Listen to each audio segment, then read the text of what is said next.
Hello বন্ধুরা, আবারও চলে এসেছি সম্পূর্ণ নতুন মিনি ব্লগ নিয়ে। আশা করছি তোমরা সবাই ভালো আছো। আর আমি আছি ছাদে, আর দেখো ম্যাটটা বিছিয়ে নিয়েছি, রেডি হয়ে গেছি আমি এক্সারসাইজ করার জন্য। বিগত 15 দিন আমি কিছুই করিনি, যেহেতু আমার মুখে আঁচিলের অপারেশন হয়েছিল, সেই কারণে ডাক্তার আমাকে বারণ করেছিলেন।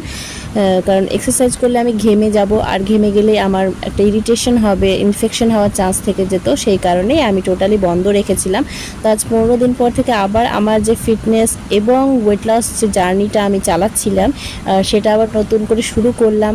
তো অনেক দিন পর করছি বলে খুবই হালকা ফুলকা ধরনের করলাম, একটু বেন্ডিং, একটু স্ট্রেচিং এইসবই করে নিয়েছি। তা যেটুকুই করি না কেন তাতে আমি প্রচণ্ড ঘেমে গিয়েছিলাম। তারপর সেই ঘামটা শুকিয়ে আমি ছাদ থেকে নেমে এসে দেখছি 6টা বেজে গেছে। আর এখন 6টা বেজে গেছে, মানে সন্ধ্যা দিতে হবে। তো সন্ধ্যা দিতে আমি চলে এসেছি।